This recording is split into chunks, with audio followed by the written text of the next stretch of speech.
je vais être moins dans l'émotion, un peu plus technique, en tout cas c'est ce qu'on me demande. Donc je vous propose de parler de certains aspects de la maladie en général et de la maladie neurologique. Et j'ai volontairement modifié un peu le sens de mon intervention, où je devais parler essentiellement d'épilepsie, traitement et qualité de vie, en le recentrant sur des choses générales sur l'épilepsie, sur le handicap, le polyhandicap, l'handicap rare, et bien sûr je vais prendre l'exemple de la maladie de Rett pour ceux qui ne la connaissent pas. Alors, de manière très générale, l'épilepsie, ce sont des maladies, ce n'est pas une maladie, ce sont des maladies qui concernent beaucoup de personnes, 500 à 600 000 personnes en France, c'est beaucoup. À peu près 40 000 nouveaux cas en France, dont un quart sont des enfants. Et on imagine très bien que cela va avoir des conséquences sur le plan sanitaire, sur le plan éducatif et sur le plan économique. Juste pour vous montrer cette répartition de l'épilepsie au niveau de l'âge, eh bien, ce sont les extrêmes qui sont concernés, les enfants de moins de 1 an ou les personnes âgées après 75 ans. Alors, il n'y a pas une épilepsie, mais il y en a de nombreuses.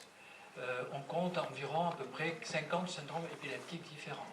Qu'est-ce que c'est qu'un syndrome? C'est l'association de certains types de crises à un âge donné, avec des anomalies sur l'électroencéphalogramme, qui est un examen qui permet de les caractériser, et qui vont ainsi être regroupés sur quelque chose qui se ressemble et qu'on va appeler soit syndrome ou maladie. Sur votre droite, vous avez ce qu'on appelle les épilepsies généralisées, c'est celles qui partent de la totalité du cerveau. Sur la gauche, les épilepsies partielles. Elles sont différentes en fonction de l'âge, elles surviennent à 1 mois, 2 ans ou après 12 ans, à l'âge adulte. Et puis vous avez en haut celles qui viennent du cerveau, mais pour lesquelles le cerveau ne contient pas de malformation ou de problèmes génétiques. C'est une anomalie dans la programmation du fonctionnement des cellules du cerveau, donc liée à la maturation. Beaucoup de ces enfants ou de ces adultes vont guérir de leur épilepsie. Et en dessous, vous avez ce qu'on appelle les épilepsies non idiopathiques, celles qui sont liées à une cause, par exemple à une malformation, à une tumeur, ou alors par exemple à un kyste, peu importe, ou alors à des maladies génétiques, comme par exemple le syndrome de Rett.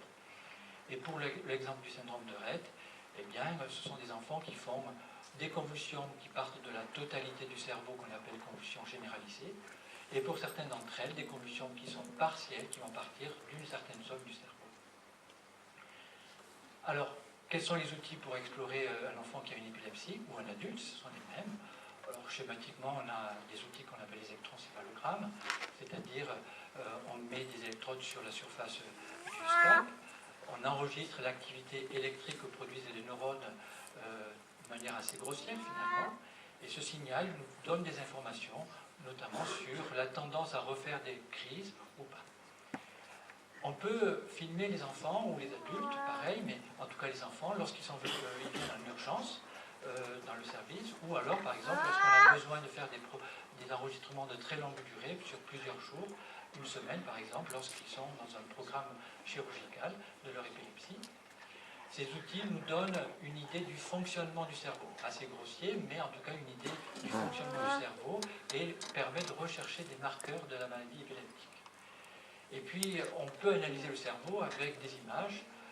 Une IRM cérébrale, c'est une image extrêmement précise de l'anatomie du cerveau et ne donne pas d'idée sur le fonctionnement. Bien sûr, tous les enfants peuvent bénéficier de ce type de technique. Et le bilan d'une épilepsie, d'un enfant ou d'un adulte, ça va comporter un enregistrement de l'EEG, de l'électroencéphalogramme entre les crises. Ça nous donne, vous voyez des petites pics là, ça nous donne des informations ou des marqueurs de l'épilepsie, la tendance à faire des crises. Ça peut nous donner des indications sur quelle est la zone du cerveau concernée, est-ce que c'est devant, derrière. On peut enregistrer des crises elles-mêmes, et cette information est extrêmement importante pour savoir si ce que les parents, par exemple, décrivent sont bien des convulsions ou des crises d'épilepsie. Si ce sont des crises d'épilepsie, est-ce qu'elles sont généralisées, c'est-à-dire qu'elles partent de tout le cerveau ou elles partent d'une seule zone? Et ça permet ainsi de pouvoir faire une hypothèse de diagnostic, puis un diagnostic précis. Et puis qui dit épilepsie dit souvent retentissement au niveau des apprentissages. Donc on va faire des tests neuropsychologiques, des bilans neuropsychologiques, parfois non nécessaires, mais donc du coup on ne les fait pas, mais parfois nécessaires pour essayer de comprendre les conséquences et surtout essayer de pallier aux difficultés. L'IRM cérébral, je vous le rappelle, par exemple ici, va vous donner des informations très précises sur l'anatomie. Ici, il y a une lésion qu'on voit, c'est cette tache blanche. Et sur votre droite, vous avez une image qui est une image d'une scintigraphie cérébrale qui donne une idée, elle aussi assez grossière, du fonctionnement du cerveau. Donc d'un côté, vous avez une information anatomique, architecturale. De l'autre côté, vous avez une information qui est plutôt une information fonctionnelle. Alors voici une IRM. Ici, ce qu'il faut voir, c'est sur la droite une petite tache noire qui est un peu plus anormale. Donc c'est une malformation chez un adulte. Et on sait qu'avec ces outils, par exemple, on peut superposer l'information architecture avec l'information fonctionnelle. Et sur cette IRM, vous avez des taches de couleur. Ça veut dire qu'on a superposé ce qu'on appelle un PET scan sur une IRM. Et ça va vous donner une information sur la crise. Par exemple, si le PET scan est fait au moment de la crise, eh bien, on va savoir si la crise part d'un point de départ particulier et si ce point de départ correspond à la malformation elle-même. C'est ce qu'on appelle un bilan pré-chirurgical de l'épilepsie. Ça se fait chez l'enfant, ça se fait chez l'adulte. Alors, finalement, les épilepsies en général, eh bien, c'est la conjonction de nombreux facteurs, des facteurs génétiques. Par exemple, le syndrome de Rett, une trisomie 21, peuvent donner un dérèglement du fonctionnement neurologique et induire d'une part une épilepsie, mais d'autre part des difficultés cognitives globales ou spécifiques, et de ce fait des troubles des apprentissages. Des lésions cérébrales, une malformation, qui est une lésion constitutionnelle, va elle-même induire une épilepsie, des difficultés cognitives et de ce fait des troubles des apprentissages. Mais l'épilepsie elle-même est quelque chose qui se rajoute à la maladie en général, puisque le fait de faire des crises, d'en faire beaucoup, va faire que cela va entraîner une dégradation des capacités cognitives. Donc on voit qu'on est dans un cercle un peu vicieux. Bien sûr, là-dedans vont se rajouter d'autres facteurs, comme par exemple des facteurs psychosociaux et environnementaux, et des facteurs médicamenteux. Les médicaments qui sont là pour lutter contre les convulsions vont aussi parfois avoir un impact sur le plan des fonctions cognitives et de ce fait des troubles des apprentissages.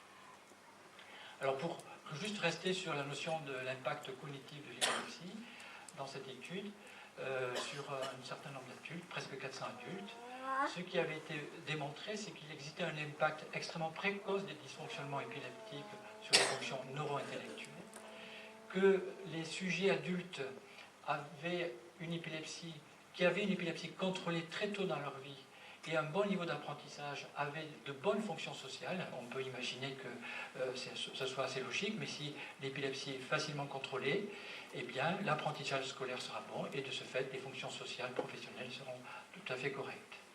Et enfin, il y avait une part importante dans cet article qui montrait que la prise en charge précoce des difficultés cognitives permettait de pallier à ces difficultés ultérieurement. Juste dernière diapositive sur ce sujet. Lorsqu'on regarde dans ce diagramme, vous avez la première petite barre correspond à l'évaluation des capacités cognitives des personnes, des enfants qui avaient une épilepsie généralisée idiopathique, c'est-à-dire une épilepsie qui part de la surface du cerveau sans aucune lésion, sans aucune anomalie génétique. Ce sont ces épilepsies qui guérissent. On voit que finalement, ces personnes-là vont avoir un développement cognitif normal. La deuxième barre correspond aux personnes qui ont une épilepsie généralisée symptomatique, liée à une lésion ou une maladie génétique. C'est elles qui vont avoir le plus de difficultés cognitives. Et puis ensuite, dans les autres tests, ce seront des personnes qui auront des atteintes cognitives différentes en fonction de la localisation dans les régions temporales, ici, frontales, ou alors par exemple l'avant-dernière barre c'est les frontales, etc. Donc on sait qu'en fonction de la zone du cerveau touchée, l'impact sur les fonctions cognitives va être très variable. Juste pour finir, sur le plan scolaire, dans ces quelques études qui ont été faites en France, globalement, les 3/4 des enfants vont avoir des difficultés cognitives. Les enfants qui ont une épilepsie, quelle que soit la cause. À peu près la moitié, voire plus que la moitié, vont connaître au moins un temps de redoublement. Et presque la moitié vont avoir besoin de prise en charge rééducative extrascolaire. Donc on voit bien que l'épilepsie en général, quelle que soit la maladie qui va la provoquer, quelle que soit cette maladie, qu'elle soit une maladie génétique simple, une maladie génétique complexe, une malformation ou un problème de maturation simple du cerveau, il va y avoir des conséquences sur le plan cognitif. Alors ça me permet de juste finir sur ce point-là concernant l'épilepsie, avec l'idée que établir un diagnostic, c'est extrêmement important, que ce diagnostic va demander des compétences sur le plan clinique de notre part, et il faut qu'on soit capable de poser de reconnaître une épilepsie, la caractériser et bien la diagnostiquer, faire appel à de nombreuses explorations que je viens de citer, ainsi poser un diagnostic précis et ainsi proposer une prise en charge qui va être globale et adaptée. Et il existe un adage en épilepsie qui est d'avoir une attitude sage, S pour syndrome, c'est-à-dire une attitude ciblée à la maladie, A pour l'âge de l'enfant ou de l'adulte, les attitudes thérapeutiques ne seront pas les mêmes en fonction de l'âge. G pour le genre, et effectivement on va tenir compte du fait, si c'est une adolescente ou une femme, de mettre certains types de médicaments et pas les autres, et de l'étiologie, c'est-à-dire de la maladie elle-même qui va générer cette épilepsie. Alors, qui dit épilepsie, dit difficulté d'apprentissage, peut dire handicap. Et du coup, ça me permet de faire la transition sur la définition du handicap au sens large. Et comme tous ici ne sont pas des professionnels, je pense que c'était pas mal de reparler de ce concept du handicap. Alors, il existe en réalité plusieurs définitions du handicap, il n'y a pas de définition univoque. On est parti il y a très longtemps d'une définition qui était en lien direct avec la maladie. C'est un enfant qui a une trisomie 21, c'est tel type d'handicap, a finalement une vision beaucoup plus globale de la conception du handicap et qui n'est pas liée à la maladie elle-même, mais à ses conséquences. L'OMS, finalement, dans un rapport assez récent, 2011, définit le handicap comme finalement les déficiences, les limitations de l'activité et les restrictions à la participation. Le handicap est l'interaction entre des sujets présentant une affection médicale et des facteurs personnels et environnementaux. Finalement, les conséquences d'une maladie, ce sera les conséquences qui vont être intégrées dans tout un ensemble qui est le facteur personnel, le facteur environnemental. Et la loi française a repris en fait cette définition et définit un handicap comme toute limitation d'activité ou restriction à la participation à la vie en société subie dans son environnement par une personne en raison d'une altération substantielle, durable ou définitive, d'une ou plusieurs fonctions physiques, sensorielles, mentales, cognitives ou psychiques.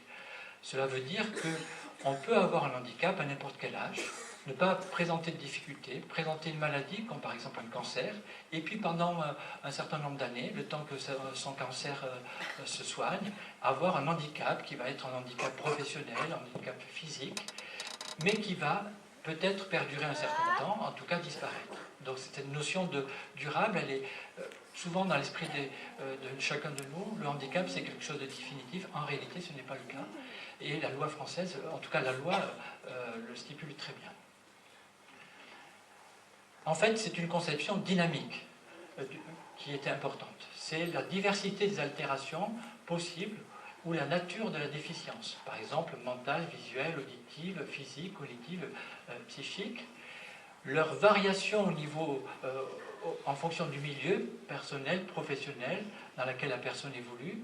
Une personne qui est par exemple unijambiste, elle va avoir un handicap qui sera peut-être moins important si elle évolue par exemple dans la ville de Ramonville où tout est fait pour les personnes à limitation de mobilité, que si elle évolue au fin fond du Lot que je connais bien, où là pour le coup, pour se rendre au travail, pour accéder, faire ses courses, ça va être extrêmement compliqué. L'âge de survenue du handicap. C'est vrai que c'est important cette notion parce qu'on sait que la maladie va avoir un impact d'autant plus important qu'elle va apparaître tôt dans la vie. Le degré de dépendance, effectivement, si c'est une maladie peu sévère, le handicap sera probablement peu sévère, donc il y a une certaine notion de gravité dans la maladie. L'origine génétique, ça sous-entend que les conséquences vont être définitives, à vie. Maladie, ça peut être ponctuel, on vient de donner l'exemple du cancer. Un accident, il y a un avant et un après. Le vieillissement, c'est, je crois, naturel. Et puis la situation sociale des personnes handicapées, est-ce qu'elles sont insérées professionnellement, etc. Et finalement, c'est ça qui permet d'évaluer et de calculer la compensation que propose la société, aussi imparfaite soit-elle. Alors, pour le handicap, la définition est encore plus compliquée. Il y en existe beaucoup, les professionnels ne sont pas toujours d'accord. J'ai choisi une définition internationale qui stipule que finalement ce sont les dysfonctionnements multiples avec des difficultés neuro-intellectuelles.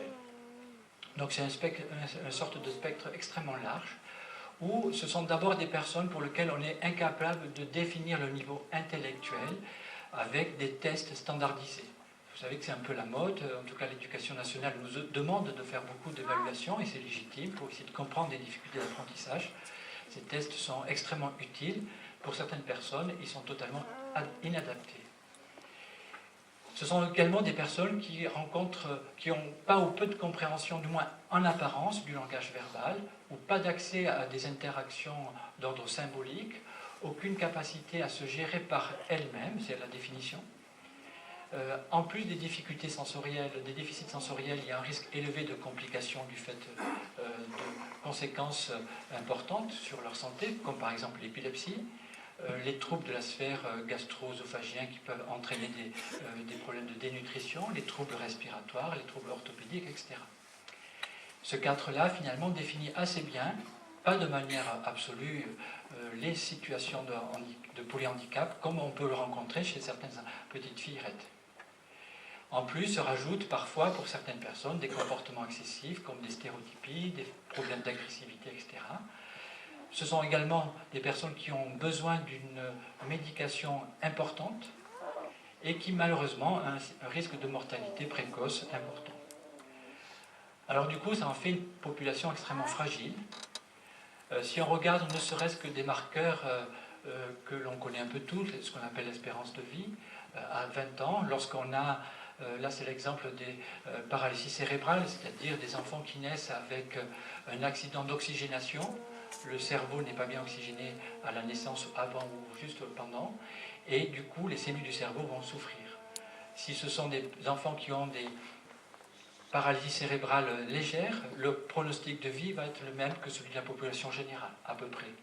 En revanche, si ce sont des enfants qui ont une maladie extrêmement sévère, il y a des grades techniques pour nous, les médecins, proposer avoir le même langage, et on voit qu'effectivement cette espérance de vie est diminuée. Il s'y rajoute pour ces personnes-là des facteurs de mauvais pronostic, qui sont par exemple les troubles de la déglutition, qui vont générer des problèmes de dénutrition et des problèmes respiratoires, des difficultés de communication, et c'est vrai que ne pas pouvoir communiquer, ne pas pouvoir exprimer lorsqu'on a mal quelque part, lorsqu'on a des émotions, eh bien ça rajoute des difficultés pour la personne elle-même, bien sûr, mais aussi pour les aidants, les familles, les soignants. Et on voit qu'effectivement, ce sont des populations fragilisées parce qu'elles font appel aux structures de soins avec plus de consultations, de nombreuses hospitalisations, 4 à 10 fois plus qu'une personne du même âge, avec finalement, paradoxalement, des structures ou des organisations qui ne sont pas finalement adaptées, pas toujours adaptées. L'hôpital est un exemple où on a des fois du mal à être adapté à ces personnes en situation de polyhandicap. Ça en fait finalement une certaine précarité médicale. Alors, c'est complexe, la prise en charge des personnes avec un polyhandicap. Il existe des guidelines, mais ils sont imparfaits. Il existe des guidelines, mais pas pour tout, notamment pour la prise en charge de certains soins ou certains soins de support ou la limitation des soins. Il existe des spécificités neuropédiatriques que je défends parce que je les connais bien. Ces spécificités, elles sont liées à, premier point, est-ce que c'est une maladie connue pour laquelle on peut donner un nom, ce qui est très important, ou inconnue, et malheureusement 30% des enfants qui ont une maladie neurologique ne vont pas avoir un nom pour leur maladie. Est-ce que ce sont, deuxième point, des maladies qui sont fixées, c'est-à-dire qui vont apparaître à un moment donné et qui ne vont pas s'aggraver avec le temps, ou par opposition des maladies progressives? On connaît les maladies progressives chez l'adulte, par exemple la maladie d'Alzheimer. La maladie d'Alzheimer est une maladie neurologique progressive. Eh bien, il existe des maladies neurologiques progressives, le syndrome de Rett en fait malheureusement partie. Troisième point, est-ce qu'il existe des traitements pour pallier à la fonction déficitaire, des traitements pour guérir Ce sont des spécificités que l'on connaît en neuropédiatrie, mais que l'on peut-être on connaît moins dans d'autres domaines, comme par exemple en pneumologie ou en cancérologie pédiatrique, où on guérit ou on ne guérit pas. Et puis, voilà, ça c'est le troisième concept. Je crois que c'est ça.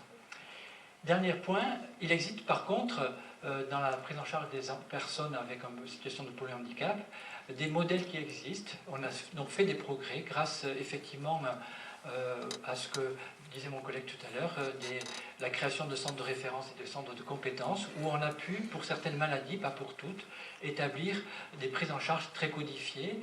Et par exemple, l'association RED travaille dans ce sens-là avec les professionnels pour essayer d'établir ne serait-ce qu'un parcours assez codifié dans la prise en charge et le suivi. Dernière notion un peu générale, qui est la notion de handicap rare. Alors la notion de handicap rare, finalement, c'est une notion un peu ancienne, mais qui était connue de personne, et entre autres pas de moi, jusqu'à il y a peu, puisque ça a été remis un peu à l'ordre du jour.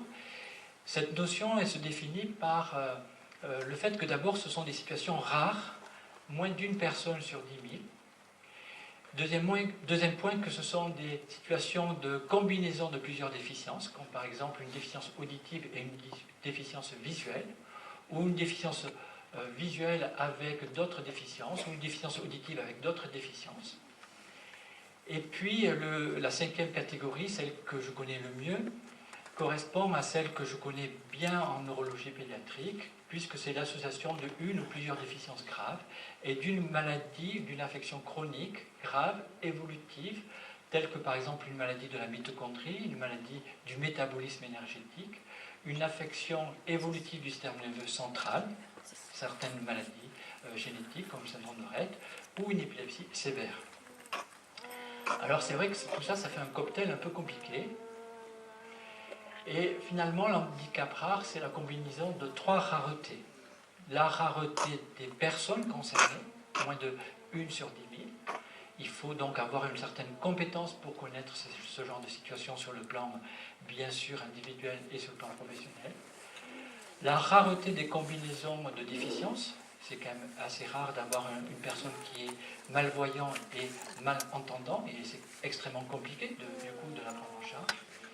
Et la rareté et la complexité des techniques pour prendre en charge ces personnes sur le plan professionnel. Et finalement, il y a peu de professionnels qui connaissent les maladies, pas particulièrement les maladies rares, mais en tout cas les situations de handicap rares, et ça va rajouter des difficultés complémentaires. Alors, les handicaps rares, c'est finalement, c'est pas la somme des déficiences, c'est plutôt quelque chose qui se décuple. Ce n'est pas, si on prend par exemple l'exemple d'une personne qui ne voit pas et qui n'entend pas, ce n'est pas la même chose que de s'occuper d'une personne qui entend mais qui ne voit pas, ou qui voit mais qui n'entend pas. Ça va être extrêmement compliqué. Le handicap va se multiplier, va devenir exponentiel. La deuxième chose, avoir une maladie rare, ça ne sous-entend pas que cela va entraîner un handicap rare. Par exemple, vous pouvez avoir une maladie comme par exemple une trisomie 21, qui est une maladie rare, mais avoir peu de handicap. Mais si vous avez une trisomie 21 et que vous avez des complications respiratoires, une épilepsie sévère et que cette épilepsie génère un trouble moteur et une perte de marche, à ce moment-là, vous allez rentrer dans la situation de plusieurs déficiences, donc finalement d'un handicap rare. Et donc finalement, la réponse à une situation de handicap rare, elle ne peut pas être bien codifiée, elle va être élaborée au cas par cas en fonction de chaque situation. Alors, le syndrome de Rett, c'est vraiment un exemple de situation de maladie rare et de handicap rare. C'est une encéphalopathie, c'est-à-dire une maladie du cerveau liée à une maladie, une anomalie au niveau du chromosome X. Tout à l'heure, on vous a dit la prévalence, c'est-à-dire moins d'une fille pour 10 000 naissances, en tout cas moins d'un cas pour 10 000 filles. Il existe quelques cas de garçons, c'est très rare. Et globalement, c'est une maladie qui s'accompagne d'une atrophie cérébrale avec un ralentissement de la croissance du cerveau, une diminution des neurones, c'est-à-dire de ceux qui composent l'ordinateur qu'est le cerveau, et des connexions entre elles, et une diminution des mécanismes de transmission des informations entre les cellules. Alors sur ce schéma, l'anomalie portée sur l'extrémité inférieure, ce qu'on appelle le bras long du chromosome X, et il existe plusieurs marqueurs génétiques. Si le premier marqueur, qui est le marqueur MCP2, est négatif, on va rechercher d'autres marqueurs sur le plan des analyses génétiques. Alors ce schéma, finalement, on ne le voit pas très bien, mais il résumait un peu l'évolution neurologique, clinique de la maladie. De la naissance jusqu'à 6 mois, ce sont des enfants qui n'ont pas de difficultés. À partir de 6 mois jusqu'à peu près 1 an, 2 ans, on va voir des signes de ralentissement de la croissance du cerveau, d'une hypotonie, donc une certaine mollesse, de difficultés au niveau de l'utilisation des mains, dans des troubles moteurs, et finalement, petit à petit, un repli social, c'est-à-dire des enfants qui vont s'enfermer un petit peu dans leur monde, qui vont avoir ce qu'on appelle un repli autistique, avec effectivement une communication qui va un peu se couper.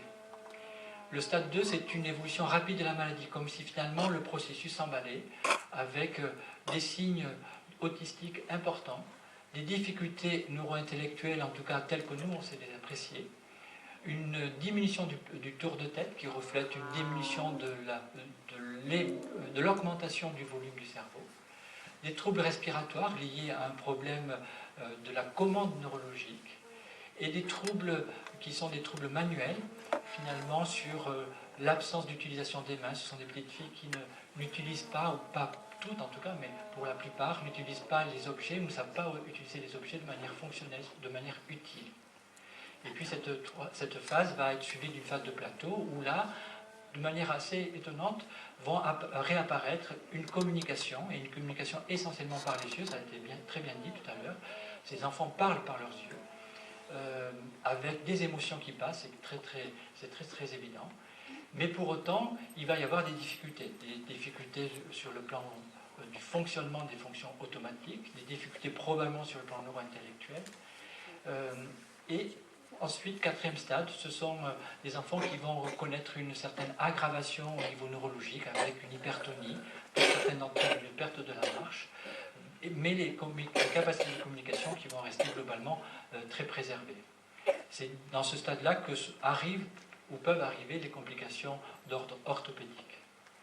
Si on met en parallèle de ces stades physiques, cliniques, que connaissent très bien les familles et les médecins un peu moins bien souvent, et bien si on met en parallèle l'électroencéphalogramme, cet outil qui permet d'avoir une idée assez grossière du fonctionnement du cerveau, on voit que finalement, ces cellules du cerveau vont fonctionner de manière normale au début, puis vont se dégrader, vont avoir un fonctionnement qui se dégrade, ça témoigne de la maladie.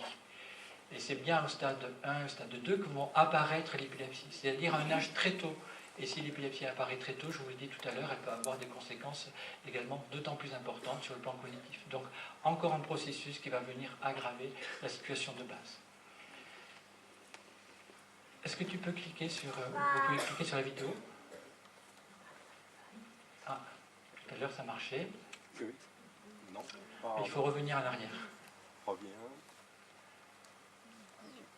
Bon, je voulais vous montrer. Oui. Est-ce que si vous pouvez cliquer, si ça marche? Attends, voilà. Non, ça marche. Pardon, ça ne marchera pas. Bon, c'est pas grave. Je voulais vous montrer quelques vidéos de petites filles raides avec certaines stéréotypies. Ce sont des vidéos pour lesquelles il y a eu une publication, donc une autorisation des familles. C'est pas très grave.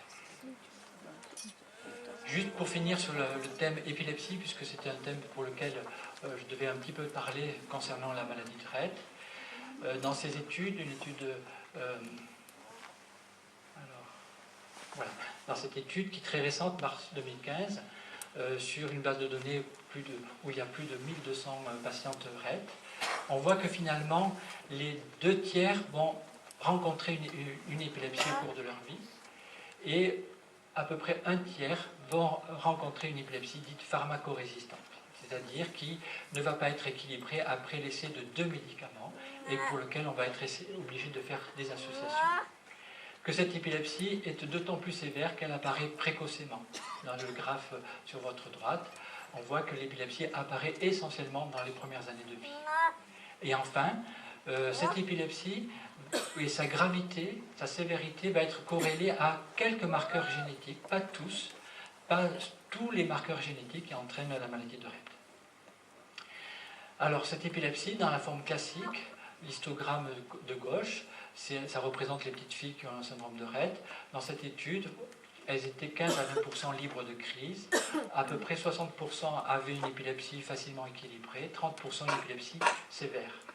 Dans le graphe de droite, ce sont les formes de syndrome de Rett précoce.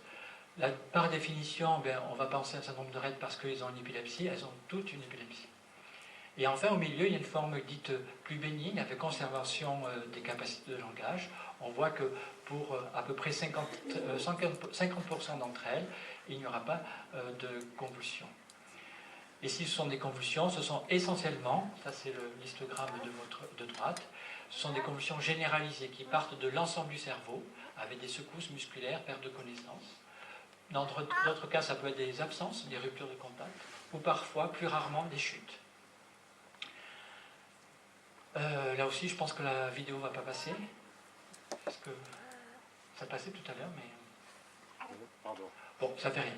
Cette vidéo avait pour objectif de vous montrer des mouvements anormaux, et toutes les familles qui ont des enfants avec un syndrome de Rett et qui est atteint de l'épilepsie savent que des fois c'est extrêmement compliqué de faire la part entre ce qui va être de la convulsion, une épilepsie, ou des mouvements anormaux, et que du coup on va utiliser les outils que je vous ai présentés tout à l'heure, c'est-à-dire des vidéos EEG courtes souvent, parce que c'est compliqué de faire une vidéo EEG pendant 24 heures chez une petite fille Rett à l'hôpital, mais c'est possible. En tout cas, ce n'est pas une partie de plaisir, je pense, pour elle. Ces appareils vont nous permettre de faire la part entre ce qui est de l'épilepsie, qui doit être soigné comme tel, et des mouvements normaux. Malheureusement, dans cette maladie, ce sont des enfants qui ont un trouble dans la commande motrice, et elles vont présenter de très nombreux mouvements qui peuvent parfois mimer des phénomènes épileptiques. C'était l'objectif de ma vidéo qui ne passe pas. Juste pour conclure, du coup, eh bien, d'abord sur le plan général, la notion de handicap, c'est quelque chose qui se définit de manière dynamique. Ce n'est pas quelque chose qui est lié à une maladie au sens strict du terme. Ça sous-entend aussi qu'encore une fois, à une maladie égale, de sévérité égale, l'handicap peut être différent et du coup la compensation va être différente, ce qui peut parfois être une source d'incompréhension. Que la notion de handicap rare, c'est quelque chose d'un peu différent de la notion de maladie rare. Qu'il existe de nombreuses maladies épileptiques, et quelle que soit l'origine, le pronostic va être différent. Et qu'enfin, la maladie de Rett est un exemple de cette complexité que représentent les situations d'handicap rare. Voilà, je vous remercie.